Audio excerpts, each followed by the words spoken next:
So may mga Pilipino po dito na galing sa Belgium, Germany.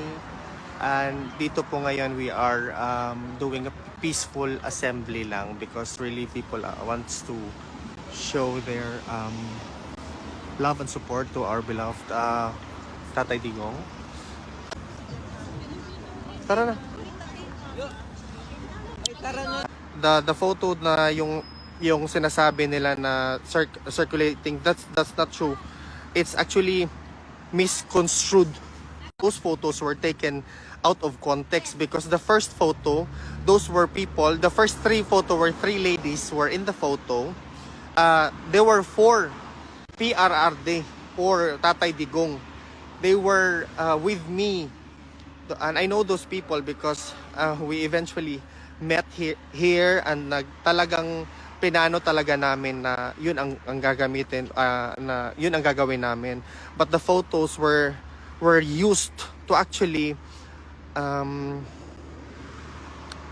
prove a narrative na we were against him.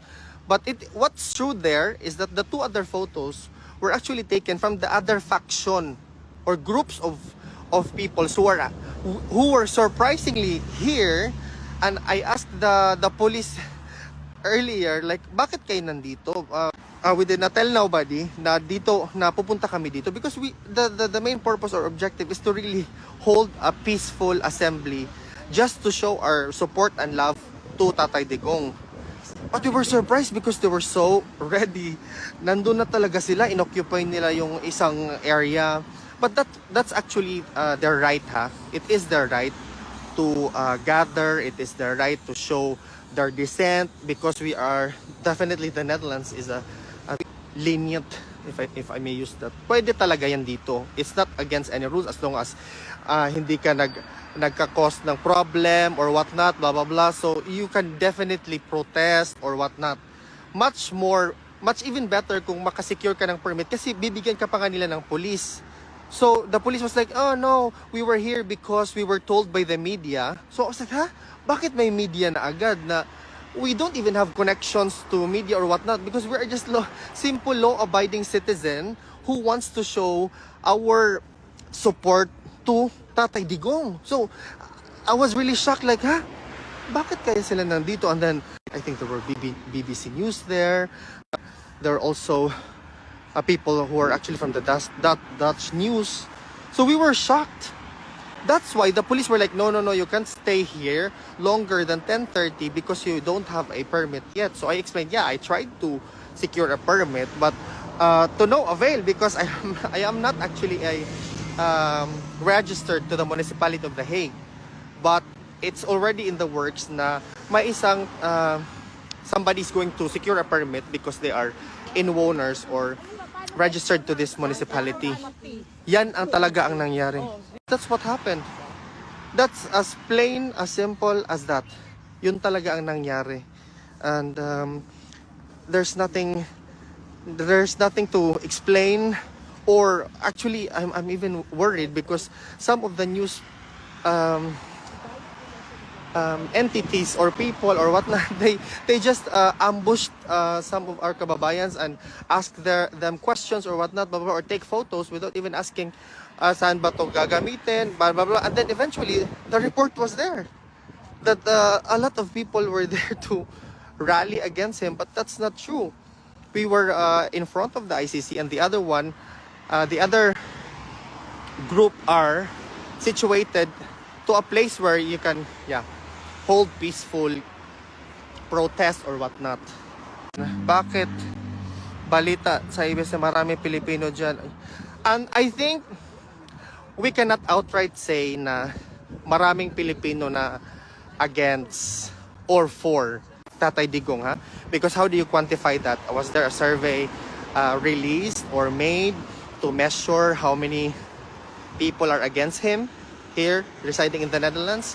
The answer is in the negative. Was there even an effort to, I don't know, categorize people if you are for or against, or can you do that? Is that even allowed? And why would you even do that? What for? Again, to probably suit a narrative na ganyan yung nangyayari. But, you know, the fact remains is that in a democratic society, you can be for or against something that you believe or otherwise. Ganun na naman talaga dapat. We cannot pretend right now na maraming against him or maraming for him, and is that an indication that his the legal obstacles that he's facing right now will just go away? No, I don't think so. Ingon siya sa kuan na di ko mahadlok because Di man siya mahadlok. kuan siya. Naman Nanay sila mga freedom. pulis tanang mga pulis. Di man ta mahadlok dire kay naman sila free. Di man sila mahadlok kay naman sila freedom. Pero ang kita kay ang ato manggod, ang victim manggod So, si Duterte atong protektahan. Oh, correct. Oh, sir. Di gid may mga tug nanami diri sa gawas diri sa kung aha siya dapita penitentiaire in Richting Haagland.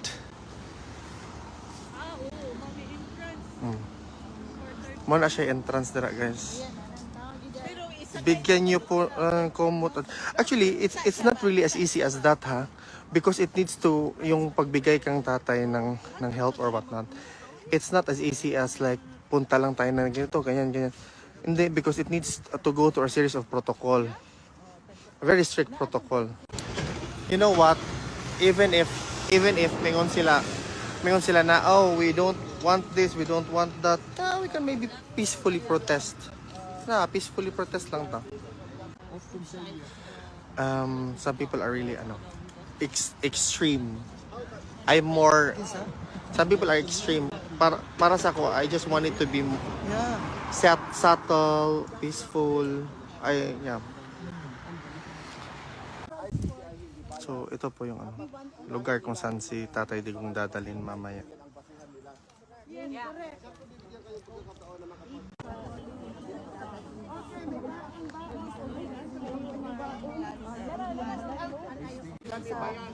You know, the main reason why hindi po ako masyadong intense because I really just want a peaceful gathering. That is really that's just really the objective, to have a peaceful gathering. Nothing more, nothing less. So this is the whole place. Look, from there, here. That's the entrance. Yan po. May police na po, and then I'm pretty sure more police are going to arrive in the scene soon.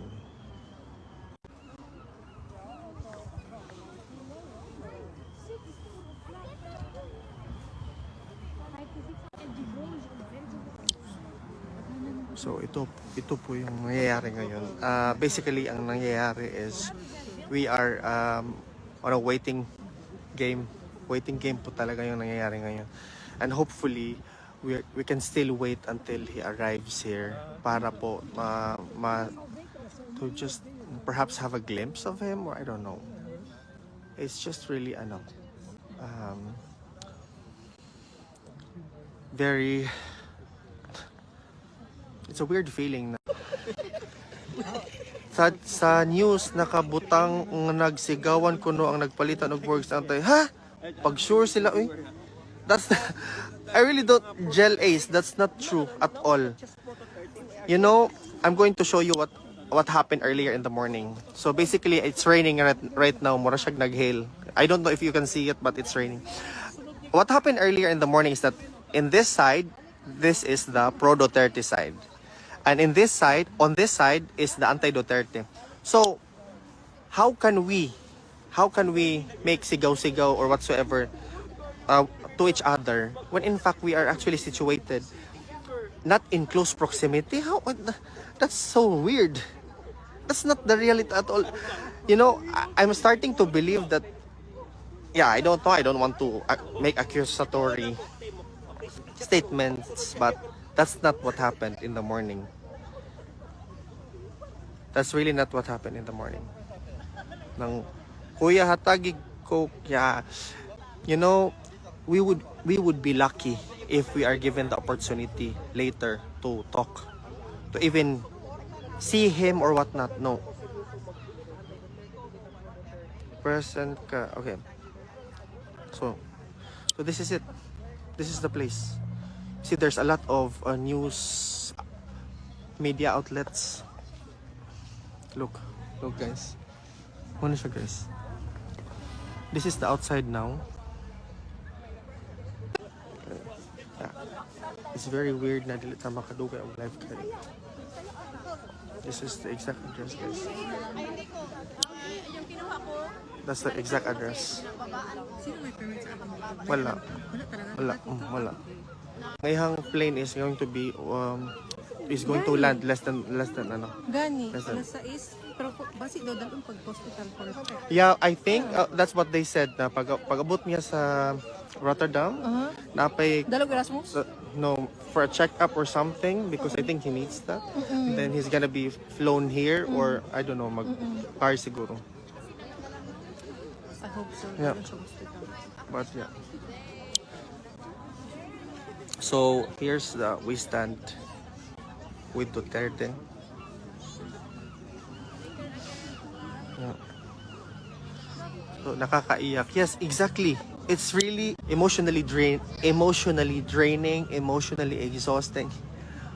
But in a good way because I don't know, this is history, huh? It's not something na it happens on a daily basis. No. And it's quite weird because how media outlets try to spin what really happened or what transpired. You know, earlier what happened in the morning, apparently it was put out in the news as if that all of the people who were there were protesting. And then nagsinigawan daw dito, nagsigawan daw. No, that's not true at all. Not allowed here too. No, yeah. You know, ang nangyari talaga in the morning, we were very particular na dapat walang mag-ingay kasi ganyan. Kasi nga, we don't have a permit to gather. Yeah, So, you will be arrested. yeah. Otherwise, you will be arrested. You cannot make any noise or you cannot disrupt the peace of the place. You cannot do this and that, blah, blah, blah. No, that's not possible at all.